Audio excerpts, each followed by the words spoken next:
Je suis rincé.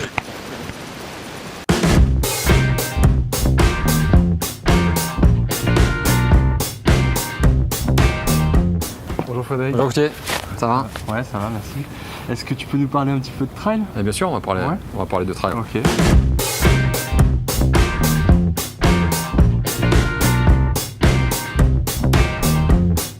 T'as toujours couru comme ça dans ta vie? T'as toujours aimé ça, la course? Ouais, ça s'est venu sur le tard. Toujours, je suis sapeur-pompier professionnel. Voilà. Et la course à pied a fait partie de ma préparation tout au long Forcément, ouais. Voilà. Ça reste une activité régulière pour toi. Voilà. Qu'est-ce qui t'a donné envie de passer au trail? Passer de la route au côté nature avec tous ces attraits qu'elle peut nous apporter, quoi.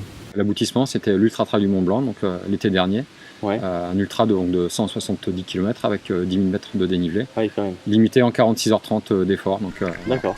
Ça s'est bien passé? Ça s'est bien passé. Le but de le terminer, a été accompli. Ouais. Voilà. Le finir. Voilà. Un peu plus de 44 heures d'effort. 44 heures et voilà. d'effort. Et une belle aventure au bout. Voilà. Ça a été difficile, j'imagine. Il y a eu des coups durs? Ouais, bien sûr. Il y a des passages qui sont un peu plus difficiles que les autres. Ouais. Tu t'es posé cette question, est-ce que je dois arrêter ou...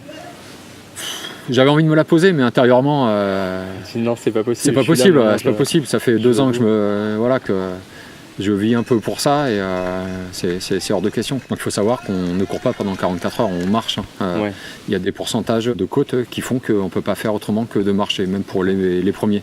Donc on se prend quand même le temps de justement contempler ce qu'on a autour de soi. On a le temps de faire du tourisme. Il faut se prendre le temps nécessaire pour justement garder un maximum de souvenirs de cette aventure-là, quoi. Ça a été long la préparation, j'imagine? Les étapes se font naturellement. On commence par un 50 km, un 70, un 80, et puis on vient titiller le 100 km.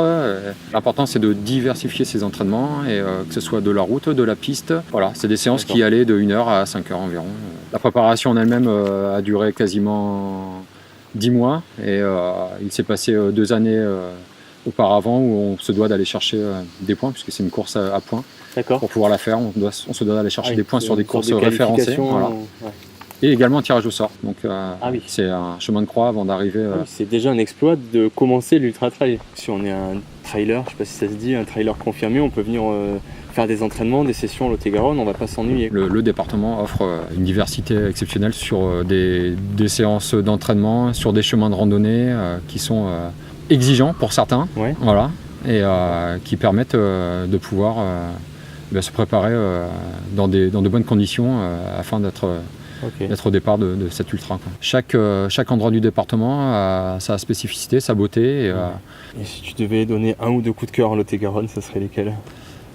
Alors le coup de cœur serait sur le Villeneuvois, bien sûr, pour y avoir passé quelques années. Je dirais venez dans le Lot-et-Garonne. Un coup de cœur sur le département entier, du coup. Ouais, un coup de cœur général sur le département, bien sûr.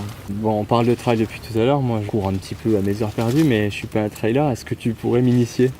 Bien sûr. Super. Qu'est-ce qu'il me faut techniquement? Une bonne paire de chaussures de trail. Des chaussures spéciales? Ouais, des chaussures cramponnées, dirons-nous. Cramponnées, d'accord. Voilà. Et puis après un équipement de coureur lambda avec un petit sac à dos avec une petite réserve d'eau.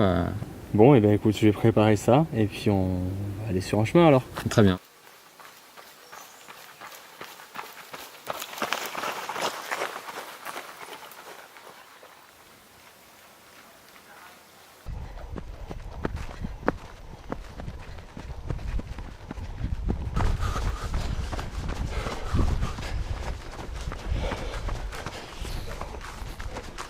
Donc là, on vient de faire un plat sympathique en sous-bois et une bonne descente. Voilà, ouais.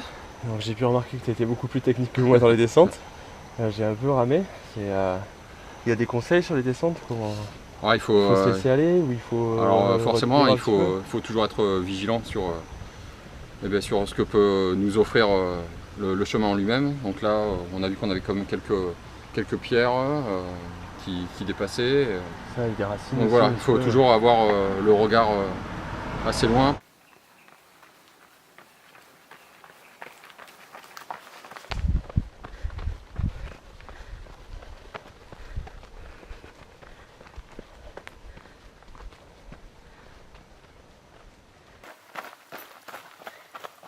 Bon, c'est juste du ragage, on était il y a 5 minutes sur une partie dans la plaine relativement c'est vrai, sur la route. sur la route, en plein soleil. Il n'y a même pas, ouais, c'est ça, il y a même pas 5 minutes. Et puis là maintenant on se retrouve limite sur un single en sous-bois, ombragé, avec une vue dégagée. Et on va continuer. Moi j'ai un peu du mal à te suivre parfois là. Ouais. Je voudrais bien voir ce que ça fait d'être Frédéric et de courir plus vite. Donc si tu veux nous amener, je te confie la caméra. Allez, c'est parti. Voilà, c'est un parcours qui est propice à la relance quand on veut venir faire une séance bien spécifique.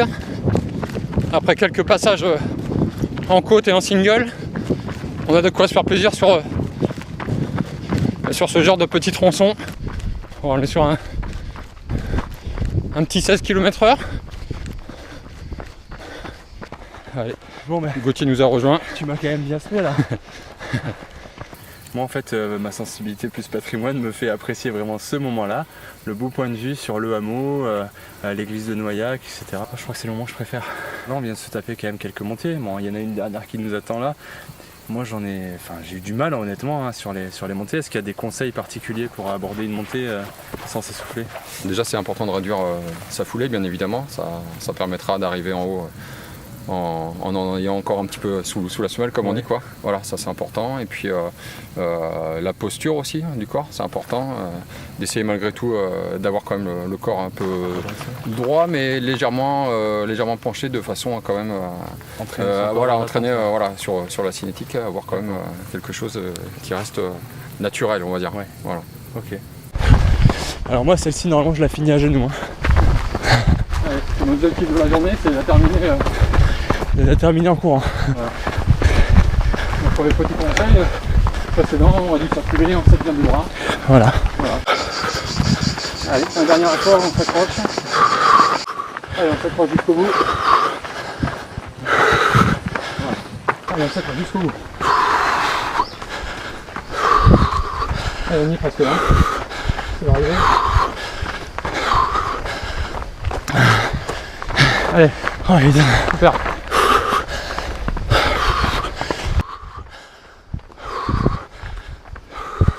Déjà combien on a fait combien du coup? 10 km 600. 10 km 600. Ouais. Alors avec les pauses, les allers-retours, voilà, pour quasiment 400 de dénivelé en positif. Je sais pas, 400 mètres de niveau positif. je sais pas combien il était annoncé au départ. Ouais, et du coup l'ultra trail du Mont Blanc pour mémoire c'était 10 000 mètres. Ouais, 10 000 mètres et 400. Ok, bon, il reste encore de la marge de progression. Il reste de la marche, mais finalement on a eu de bonnes côtes, des descentes avec un peu de sensation, du single, de la plaine, des paysages. C'est je répète, c'est le parcours référent, je pense, du Villeneuvois, quoi. Et moi, je me suis régalé. Un grand merci. Ben non, merci à toi parce que du coup, tu as été un bon coach et je pense que la dernière montée, si tu m'avais pas boosté en mode allez Gauthier et tout ça, j'aurais pas réussi à la finir en courant. On te souhaite bonne continuation dans tes aventures de trailer. Et Merci. puis à bientôt dans le Grand Villeneuvois parce que je doute pas que tu reviennes maintenant, tu connais les chemins. Il n'y a pas de souci, je reviendrai. Super. Merci. À bientôt, merci.